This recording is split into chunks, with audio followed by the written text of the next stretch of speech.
Welcome. It's April 4th, 2023. My name is Joe Weston, and we're here for our online global practice for reviving the global heart. There's a lot happening in the world today. So what did I do? I put on my Occupy Here shirt, which I recommend. We're going to be selling those. Everyone should have one, because this is really what the message is, right? This is really what we need to get to. We're so busy occupying parks and buildings and political movements and all of that. And that what we really need to do to get started is occupy your heart right here. Not that hard, your own heart. You don't have to go very far. You don't need to invest any money. You just got to come back to yourself. So we'll let you know when we have those for sale. And today is a day where it feels like we need a lot of heart. Glad to see familiar faces, great to see new faces, and always we're here to practice together, be in community together, hold space together as we increase our capacities for resilience and fierce compassion, to see ourselves as I work with many different images, but one that is a strong theme through the Fierce Civility book, which has just come out, is to train ourselves to become nurturers and protectors for ourselves, for others, not just those we love, but for strangers and even adversaries, for all creatures on this planet, and even for the planet itself. And as we said last week, that I was saying that maybe that is what our true purpose here as human beings has been. Our evolution for hundreds of thousands, if not millions of years, has been for this moment, to be stewards, to be nurturers and protectors for all creatures on this planet. Another image I use is of midwives, because what I've been saying now for 15 years now, the good news is that the old systems as we know them are crumbling. The bad news is that the systems as we know them are crumbling. And we're in the middle of that transition, that liminal space, that unknown space, where as the old is falling away, the new has been emerging. And I want to talk about something today that it might be tough to talk about, because it's hard for me to really word it, because it's cutting through a lot of, I think, ways in which we're still holding on to a need to win, a need to be right, a need to see ourselves as all good and others as all bad, and the need for us, a deep need in our systems for revenge. And I want to say, for all of us, we've been doing this practice now for a while, where we really understand the importance of how we see that what is causing a lot of the suffering in the world is our internal polarization, external polarization, but mostly this illusory idea that we are separate, from any creature or the planet itself.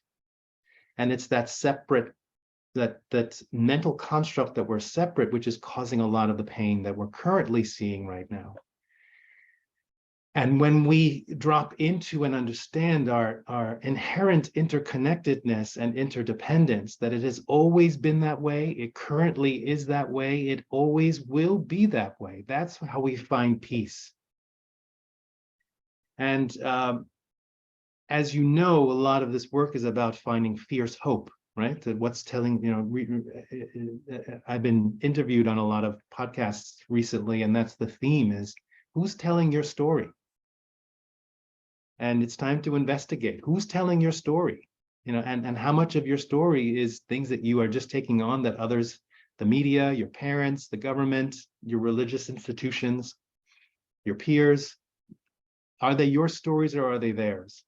And once you let go of that, once you embrace that and say, who's telling my story? Well, I want to tell my story. My invitation and hope is that your story is a story of fierce hope, and that you make yourself the central character of that story as a catalyst for fierce hope, because that is what the planet needs right now, is hope. And people ask me, are you optimistic about what's going on? I don't use the word optimism. I don't think it's not a healthy word to use. And I'm not very optimistic about what's coming and what we're in the middle of. However, I do have deep hope in the human spirit, in human beings, the best of humanity. And that is unwavering. And I offer that as well. What gives me hope in current events, now we're going to talk about current events, is I'm not sure of those of you who are not in the United States. Once again, we had another shooting at a school in Nashville, Tennessee. It's now becoming basically weekly, if not almost daily. It's become so part of the American moment-to-moment way of living that we can't even see in this country what a violent nation we are, and how much trouble we're in terms of that. We can't even see it anymore. We're so immersed in it. Just like with a lot of the people I work with in the Middle East and in war zones, they can't see anymore what they're experiencing. That's all they don't know. That's all they know. They don't know anything different. But what gave me hope after the school shooting that happened last week in Nashville is that the entire Nashville school system, all of the children walked out of class in protest. They all walked out of their classrooms. They either went outside of the school, or many of them went down to City Hall, to the Capitol, and they're standing up. And that gives me deep hope, mostly because they're young. I don't know how much hope I have for us oldens here, but for the young ones, they are getting it. They're getting it. And I hold on to that. And there are so many stories around that, and that to me is a representation of the new. So what I always say is we're nurturers and protectors, and we're midwives or doulas. We are training here to be that, to midwifery for the dying, which is the thing, helping people die peacefully and gracefully, and midwifery for birth. And I am training myself. We are training ourselves to be able to hold both, that we can hold space with compassion, with fierceness for what's dying away, and a whole process of that. And unfortunately, that system is not dying away gracefully, and it's taking a lot down with it, and holding space for what's emerging. And what is emerging is beautiful, and it is what we all desire as a human species. And yesterday, with these children walking out, that to me is how I'm holding space with hope, with fierce hope for the new. That is a representation of the new. And I invite each and every one of you to try your best to look on different news outlets or in your neighborhoods or in your families, to just consciously clarify where there's hope, where there are moments of hope, and hold on to that. What scares me and what doesn't bring me hope, and this is the challenging thing, is all of the people who are celebrating the fact that the former president of the United States is going to be arraigned today, that he was indicted and will be arrested, basically. It's hard to explain why, but I will try my best. That I don't think people realize what they're celebrating. That it's satisfying an immediate need, like that revenge thing. And what it's doing is it's just activating really delicious hormones in your system that we have when we feel like we want revenge. We cry justice, and what I always say is what we're really doing is, when we're crying justice and wanting others to be harmed, we can cry justice. But if we want others to suffer for our suffering, then what we're doing when we cry justice is just crying to justify our desire for other people to be harmed. And in a sense, that is what's happening. I'm seeing a lot of my friends, a lot of people, my colleagues, people on social media, many people in this country and around the world celebrating this. And it's a short-term thing. I mean, what are they celebrating? They're celebrating that this man is going to be arrested for a misdemeanor. He's not going to be arrested for the fact that he tried to instigate a coup against the United States government, or his viewpoints on how to treat people and certain races. That's not what he's being tried on. He's simply being tried on a very simple misdemeanor. And in the celebration, the public celebration, all that is doing is creating more separation. All that is doing is that the very few fragile bridges that we have to stay connected as a nation and a world, we just are burning them one by one, and we're solidifying even more this us them thing, this good guy, bad guy thing. And only going to make it more difficult for those of us who want to do the bridge building to do that work. So I really think it's important to consider. And in this practice of separation on a deeper level, it's an easy thing to do for someone who is an American citizen to sit back and say, they're the bad guys. It's because of them that the country is like this. And that is not really taking responsibility that we have all created what is happening in this country, every single American. And that whether we actively contributed it to not or not, we're all complicit. And I know that's a hard one for people to swallow. And that's not only in this country, but it's in many countries. You could justify that that was the way it was in Europe in the 1930s. That the people who didn't do something to bridge and to bring people closer together and create alliances are also part of the process that we're in now. So when people say this isn't our country, well, it is our country. And the thing that we have to deal with, the Americans, is that we now have to say we now live in a country where a former leader of our country has been indicted, like Syria or many other countries, where it's good to say, yeah, those things happen over there, but we can now say it happens here. And that's never going to go away. He's never going to be unindicted. He may not be found guilty of what he did, but this is the new normal. And I think it's what I'm hoping is that people can take a step back and realize that the joy and the deliciousness of celebrating what has happened is temporary.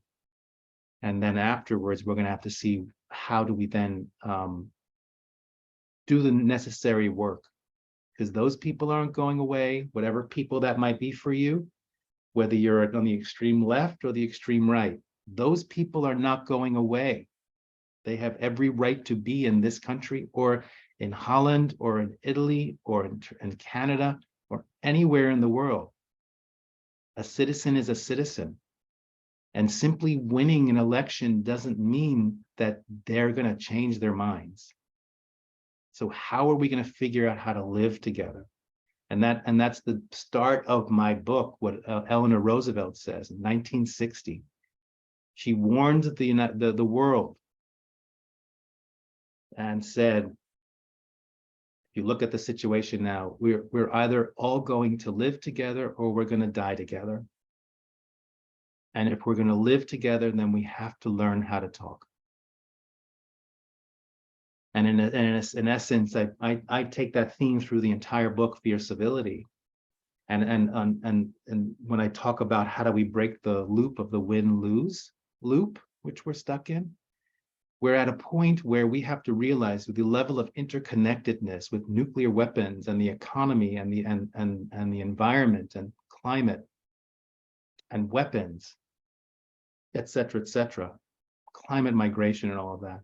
We're either all going to win together or we're all going to lose together. There's no, the idea of winners and losers is a luxury of the past. And what are we going to do to figure out how we can all win in this situation? So that's how I'm feeling today. Anybody want to share anything about what I'm saying before we start our practice?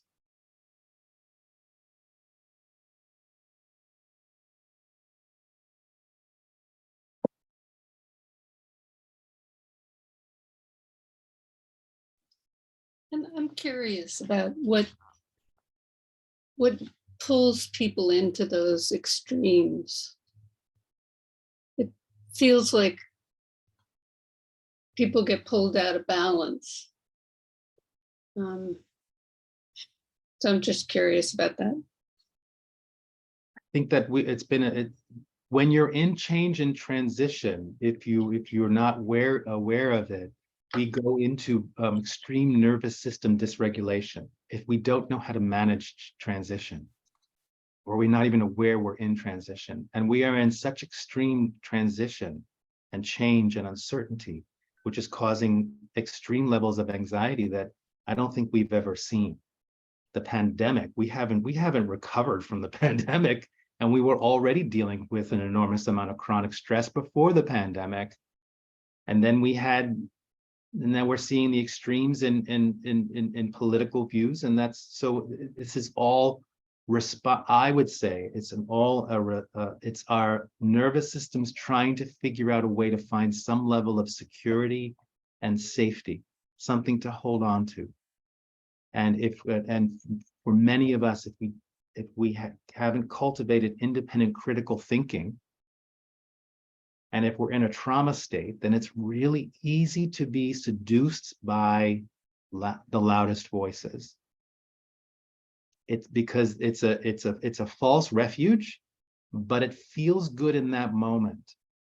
And if you can't critically analyze the situation and you're in a state of panic, no one can in a state of panic, and we're all in a certain level of threat response. It's really hard to discern what is really safe refuge, false refuge, and what is true refuge. Because many of us are not responding with critical thinking, we're just responding with feeling. It feels good. And that's what's happening. That was my point with all the people I know and love who are very smart and intelligent. It feels good to celebrate the indictment of this man. And then you feel like you belong because more and more people that you know are doing it as well. So it gives you that group feeling. And before you know it, you're stuck in that. That's the way, it's an interpretation I have. I'm not saying it's right, but I'm tracking that. And in a sense of trying to see it really breaking the good bad loop, right? It's not about good or bad. We're all freaking out. We're all freaking out. We're all trying to figure it out. And we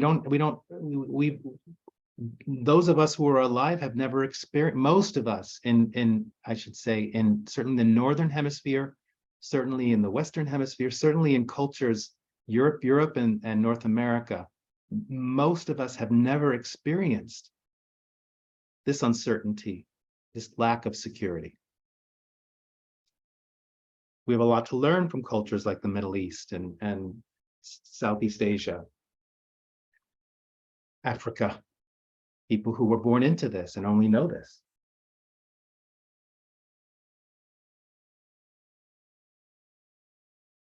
So I want to bring us back to hope. I have hope, right? So it's just a matter of just noticing this, and this doesn't need to bring you down. It's just an awareness. And in this practice, it's about what are we doing to check our own levels of how we're creating that separation, how we're doing harm to ourselves and others, even in our thoughts, maybe not in our deeds and in our words. And to hold on to these thousands of kids who left their classrooms yesterday. And that's not the only story. There are more stories like that. There are more and more stories like that. So let's do our practice, and then we can share a little bit after. As always, what we're doing is with this practice, we're cultivating resilience and fierce compassion. And resilience, as I define it, is cultivating a state of being where you have a sense of presence, awareness, balance, and flow. And it's in that state that you can connect with yourself authentically, connect with others authentically, connect with your surroundings authentically. And by moving in the world that way, you just know in that moment that you can have a beneficial impact on yourself and others, as well as take care of yourself in that and others as well. So sitting in a way where your spine is straight without being rigid, what we call power sit, a stance where you're sitting so the most amount of energy and can flow through the body, elongating from the back of your neck. So you're tucking your chin in a little bit. Relax your jaw, relax your shoulders, relax your belly.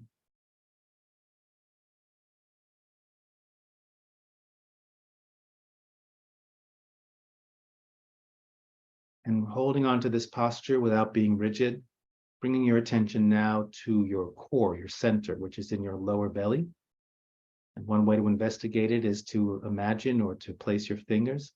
If you put your fingers together, it's the width of 3 fingers below your navel and a third of the way into the body. So if you place your fingers like this, you put your index finger over your navel where your pinky resides. That's the width of 3 fingers below your navel. Now bring your attention inside of your body about a third of the way to your core.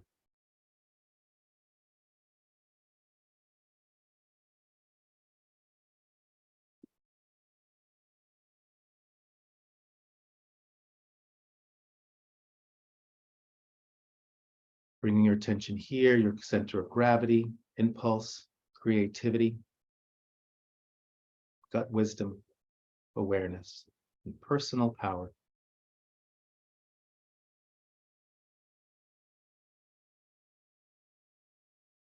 From your center, bringing yourself more into the present moment, starting with yourself. From your center, become aware of your contact points, parts of your body that are connecting with what you're sitting on the ground.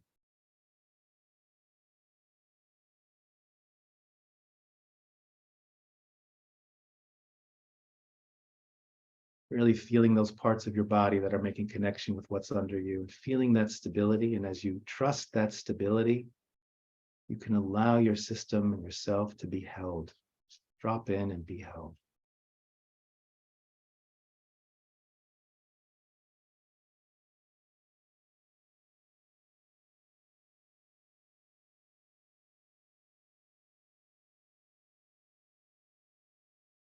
As you maintain your connection with the ground through your core, always remembering that Mother Earth has no time for human beings' mental constructs. She holds each one of us equally. That's a way of also establishing hope. And from your center, become aware of your physical body. No need to do anything, simply with awareness, connect with the experience of your physical body. Let it speak to you, learn its vocabulary. How does it communicate with you? Simply listen.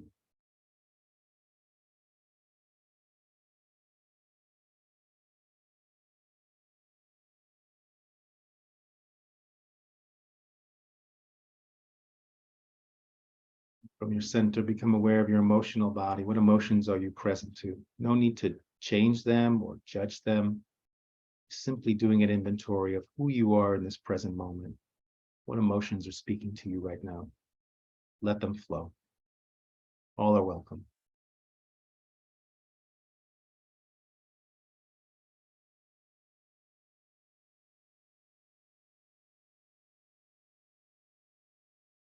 From your center, become aware of your thoughts. Not attaching to the thoughts, but what are the quality of your thoughts in this moment? Spacious and generous, tight and judgmental.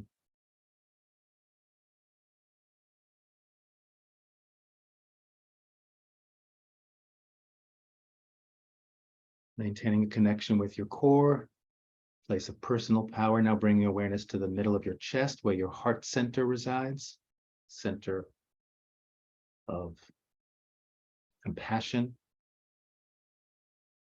respect, highest values. From your center and from your heart, become aware of that part of you which has connection with something larger than yourself. But whatever that means for you. And from that part of you, checking in and noticing what is your connection in this moment to something larger than yourself.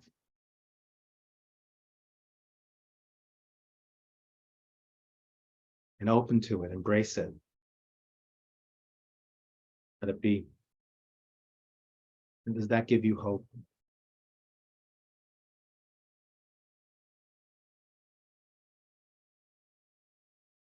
And with this awareness of yourself that you've cultivated with your heart and your center, let that now radiate out into your personal space, filling your personal space with this awareness, out to the edges of your personal boundaries, really feeling that and sensing that in all directions.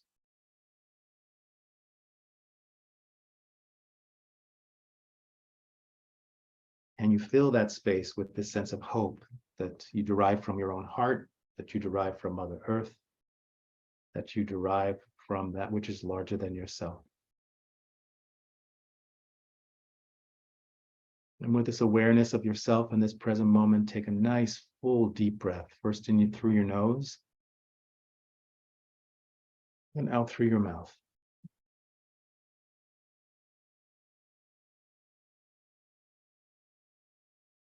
Maintaining this connection with yourself, now from your center and from your heart, become aware of your surroundings. Keeping your eyes closed, simply noticing in all directions the space you're in, placing yourself in a context.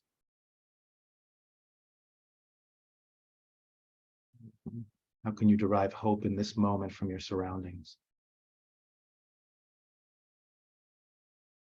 How might it be influencing you?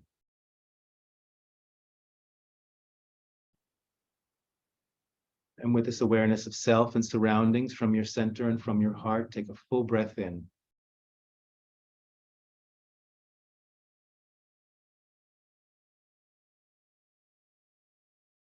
Maintaining your connection to yourself and your surroundings, and now from your center and from your heart, become aware of those in this meditation circle, those who are gathering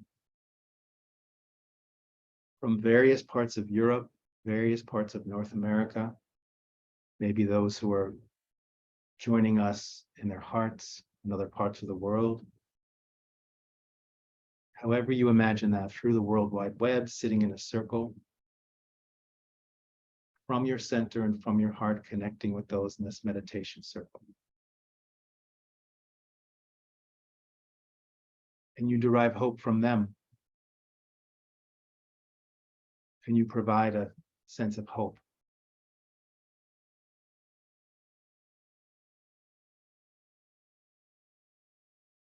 How does that make you feel? How does that influence you? And allow that to flow through you.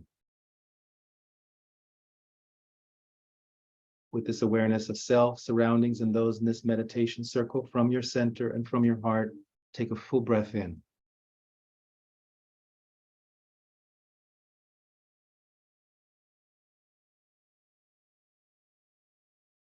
And holding on to this connection with yourself, your surroundings, those in this meditation circle, now from your center and from your heart, become aware of all human beings, first beginning with those human beings you would label loved ones. Who arises in your heart? What faces do you see? How many can you hold in your heart in this moment? And as you engage with them from your heart and your core, with their heart and their core, can you derive hope from them? Can they derive hope from you?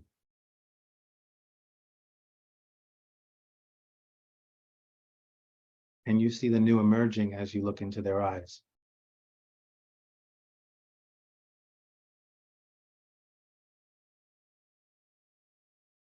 Allowing energy to flow and emotions to flow.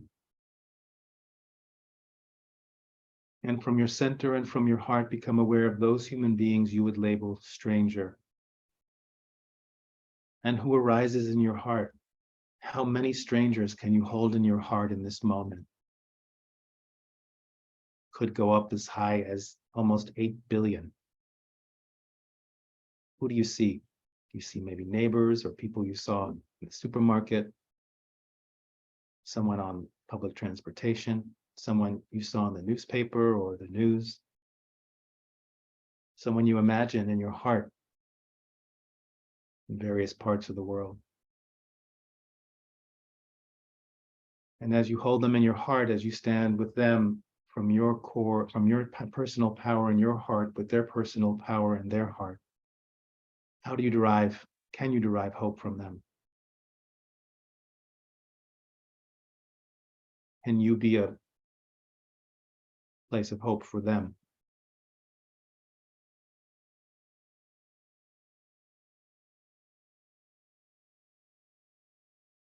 And from your center and from your heart, become aware of those human beings you would label adversary.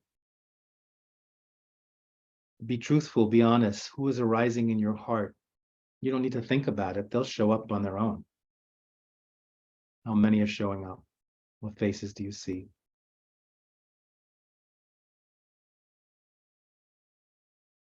Does that influence your level of open-heartedness and presence?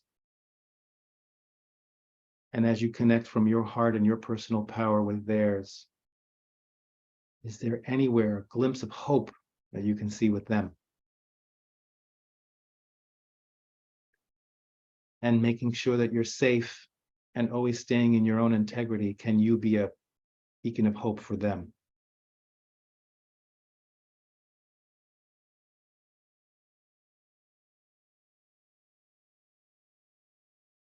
Now, as you stand face to face with all human beings, regardless of how you label them as loved one, stranger, or adversary, connecting from your heart and your core, looking into all of us looking into each other's eyes, perhaps we can all get a glimpse of the new as it continues to unfold.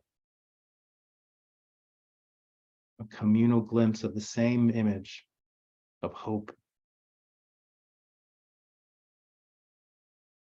that lands in our hearts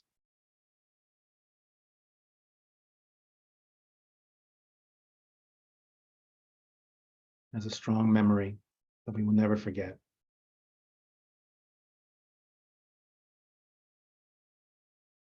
And now with this awareness of self, surroundings, those in this meditation circle, and all human beings, regardless of how you label them, from your center and from your heart, take a full breath in through your nose, out through your mouth.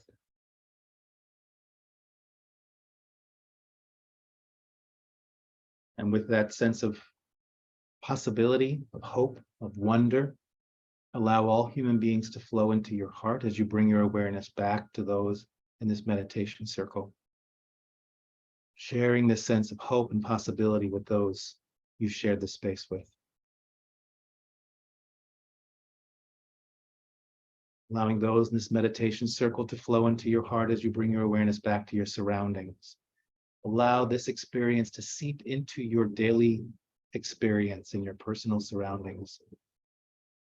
There's a way to remember it. Allow your surroundings to flow into your heart as you bring your awareness back to yourself in this moment. And from your center and from your heart, take a moment to connect with yourself in an authentic way. Seeing that glimpse of hope flowing within yourself. Possibility. Gratitude. Wonder. Noticing the benefits of this practice, the energy you've generated, and allow that energy now to flow into every cell of your being, every cell of your body, activating and enlivening every cell of your body. Flowing into your organs as a way to rejuvenate and nurture and heal. Flowing into your nervous system and your muscle memory and your brain as a way to remember this, the neural pathways you're developing. So this becomes a new habit that you can walk into the world. And lastly, allow this energy that you've generated to flow into your core as if your core was a battery, charging you. Fully charging your energetic self, resourceful, ready to take on challenges. And as a way to close this practice, let's take another final deep breath in through your nose and out through your mouth.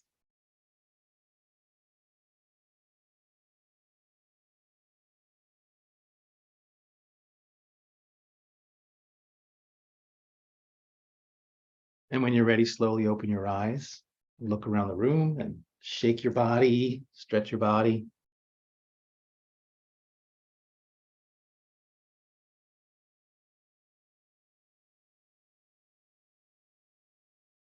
So as always, we started with our motivation, we did our practice, now we have a moment to reflect. I also want to make an announcement before we close. So is there anyone who wants to share any more reflections on what I was talking about, or on the practice? What came up for you in the practice?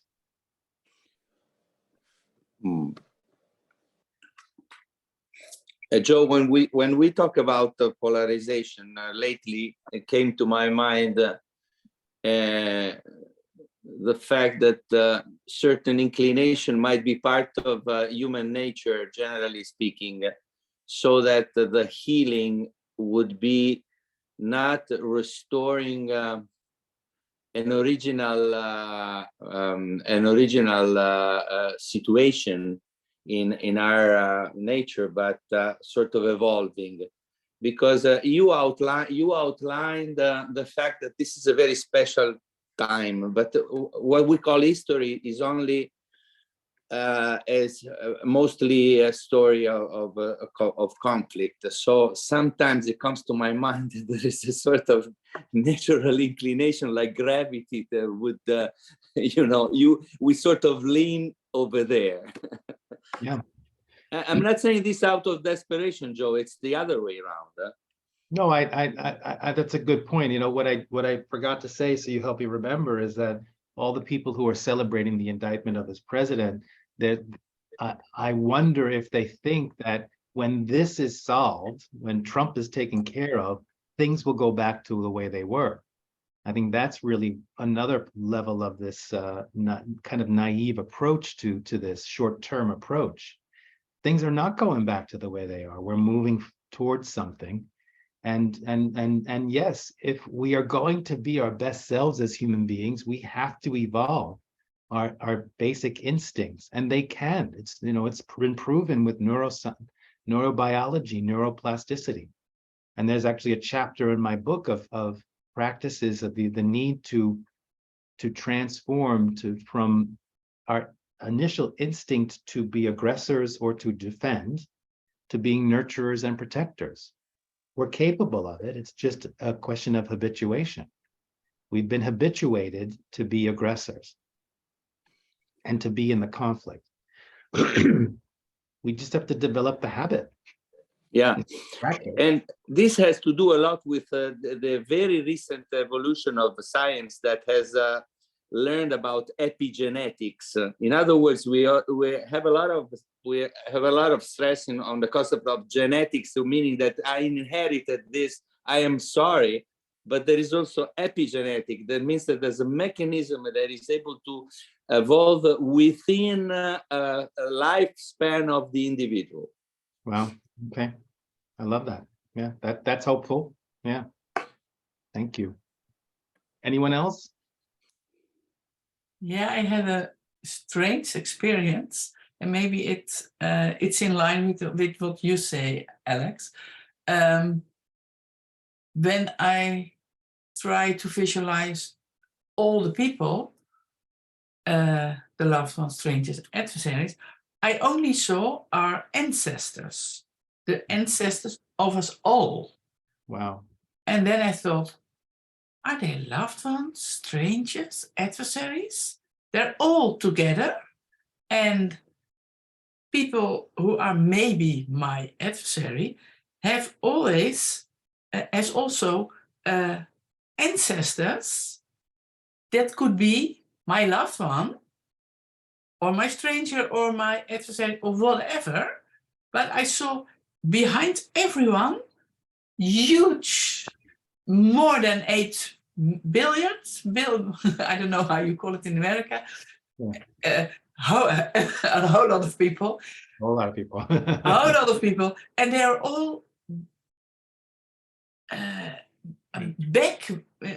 backing us, giving us backing. Beautiful. In the way we evolve. Beautiful. Yeah, it was very touching to feel that. Yeah. I love that. And we can, more of us need to trust that they've got our backs. Yeah. And that, yes. And that you can, and that a lot of indigenous traditions and a lot of traditions go back to this idea of, ancestors that we can all trace ourselves back to. That's another way of overcoming the illusion of separation. And to trust that we that's a beautiful thing that brings hope, that our ancestors are there right now cheering us on. Yes. Thank And you. my ancestors are also your ancestors and of the whole world. Right. Beautiful. All right, let's take a breath. Couple of announcements. On April 17th, I'm going to be doing a book launch party for the new book in DC, and we're going to have a live stream component of that it's a party, but we're also I've invited Carolyn Lukensmeyer, the founder of the National Institute for Civil Discourse and many other projects, who's worked tirelessly for decades now to overcome lack of civility in the United States. And she's going to join me and to moderate that and to be in discussion with me. So there's going to be an hour for those in Europe. It's going to be tough. It's going to be at 6:30 p.m. Eastern Standard Time. So if you want to get up late and join us in the middle of the night, you can. But we will, of course, record it. But the link is currently now in the chat. So you have to sign up for that, because we want to make sure, please spread the word. We want to get as many people as possible to attend that as a way of promoting the book and supporting me and this project. And also, I have a big announcement, so I want to say this quickly to those who are here on a regular basis. I'm going to be changing the schedule of the Global Heart Practices. So take a breath, regulate your nervous system. I have been doing this now since June of 2018. Since June of 2018, I have committed every Tuesday to be here to hold space to revive the global heart. I love all of you who have been here on a regular basis. Of those practices, I maybe missed about 10, but other than that, I've always been here. And I think it's time to shift that up a little bit. So we're going to get to a point, I'm going to announce a new schedule where it's not going to be every week. I'll do every week now through April. We will have a guest next week, Igor Leminsky. You should really come to that. He's quite remarkable. And in the beginning, starting May 2nd, we'll do it every 3 weeks, and there'll be a guest each time. And then sometime in the summer, in July, probably we'll go to once a month. So I'm just getting you started on that process. It's all very new. It makes me very tender, because this is something that I've been holding space for quite a while. I want to, it's going to be tough for the people in Europe, but I do want to add a fierce civility meetup, which will happen in the evenings once a month. So I'm trying to think of different ways to engage people in conversation. But that is something that I'm moving towards now, wanting to be in conversation with the book Fierce Civility, as well as this. Any initial responses as from y'all? It's great to change habits. Okay. So you're going to become very precious, more precious, because if you show up only once a month, everybody's going to wait for that moment. That's fantastic. I like it. I think this practice is evolved, and you feel when things need to change internally. You do, and so I completely honor your decision and support it. Thank you. Yeah. And we will miss it every week. But I know it's just how it goes. It's okay. We'll see what evolves from that, right? We're holding space for the old and opening to the new. Evolve. But I wanted to give you a heads up. So we'll do every week through April. And then that'll start in May, and I'll send out an email with more details on that. Katya, it's wonderful to have you join us. Feel free to keep joining us. And as always, we end with a dedication. So if we could just take a quick moment. May the merits that we have created, the energy that we've created here, may that benefit all beings. May this reach every single person right now who is struggling, to give them that little glimmer of hope, to open to that new idea, that connect with that person, to be of support to others. And may all beings on this planet have enough fresh water to drink and food to eat. And may all governments and world leaders govern from a place of wisdom and caring, as opposed to fear and greed. Okay, thank you. Katya, it's great to see your beautiful face. There you go. Thank you. Thank you. It's not my first time, but I'm glad to be here. Okay, great. All right, take care. Take care, everyone. Thank you.